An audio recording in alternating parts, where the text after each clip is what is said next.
All right, now this. We're getting reports of new names, lots of new names, being added to the short list to replace Fed Chair Powell next year. All right. I don't think you have time to mention them all, Lydia, but let's take a look. It's a long list. We won't go through all of them. We already know about Kevin Hassett, who's director of the National Economic Council. And we also know about former Fed Governor Kevin Warsh. But now the list is reportedly up to 11 names. Some of them include Jefferies chief market strategist David Zervos, former Fed Governor Larry Lindsey, and Rick Reeder, chief investment officer for global fixed income at BlackRock. So interesting, some names from the private sector here. To Ashley. You know, Fed Governor Chris Waller is also among them. But the sheer size of this list would suggest that this process is not going to happen overnight. This is going to take some time to vet 11 candidates. You know, President Trump obviously has been very critical of Jerome Powell, our current Fed chair. But more recently, he's really backed off his comments about replacing him ahead of the term expiration in May. So it seems like we're going to have Powell through May, and we'll get the new name at some point, maybe not in the near future, but they are considering some folks. We should say that Fox Business is going to be live from the Jackson Hole Economic Policy Symposium next week. Our own Edward Lawrence is going to be there getting some exclusive interviews, and this may be a topic that we'll hear more about. Indeed, with such a dramatic backdrop as well. I always love Jackson Hole. Such a beautiful place to talk about boring economics. Okay, thank you, Lydia. Right now, President Trump is expected to be speaking with European leaders and President Zelensky, all ahead of his meeting with Vladimir Putin on Friday. The call was supposed to begin at 9 a.m. Eastern. Of course, we are following that. Meantime, former Speaker of the House, Newt Gingrich, joins us this morning. Great to see you, Newt. Let me ask good to be with you. Yeah, always. Does Donald Trump have the upper hand, do you think, in this meeting with Putin on Friday? Well, he has the upper hand. That doesn't necessarily mean that the meeting will work. I've watched Putin for about 30 years. He clearly either thinks Donald Trump is stupid or he thinks that he's weak. Now, both of those are enormous mistakes. But for example, to have launched an offensive this week on the eve of coming to Alaska is a gratuitous insult to both Zelensky and Trump. And Putin engages in this. He's been lying to Trump now for 6 months. They have a call. They're very nice. The next day, he bombs an orphanage or a hospital or something. So Putin has been dealing with us with contempt, and that's a huge mistake. President Trump is very tough.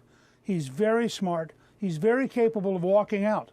I think when they negotiated with the Japanese on tariffs, the Japanese walked out 4 times, and Trump was comfortable. Remember, he wrote a book called The Art of the Deal, and a better book called The Art of the Comeback.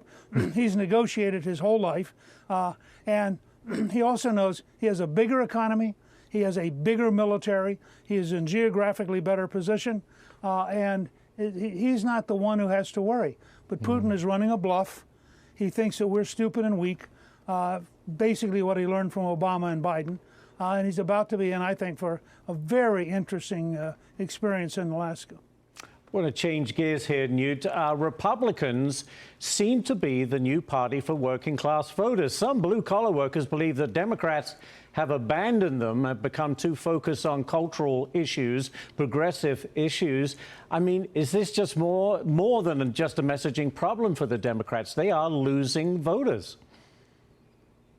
Look, Seth Keshel, who's the leading expert on voter registration, reports that we've had over 1,100,000 people since the election switch from Democrat to Republican. Wow. When you look at what's happening, it's pretty straightforward. You have a radical values, big government socialist party, people like Mondami, AOC. The reaction this week to Trump trying to save Washington, D.C., our national capital, the number of Democrats who basically spoke out in favor of crime and said they didn't want to see the city well policed. They preferred watching it the way it's decaying. They are driving voters away, and their negativity, blocking, for example, most of Trump's appointees in the Senate. The kind of negative behavior that the average American looks at and says, you know, that's just wrong. Yeah.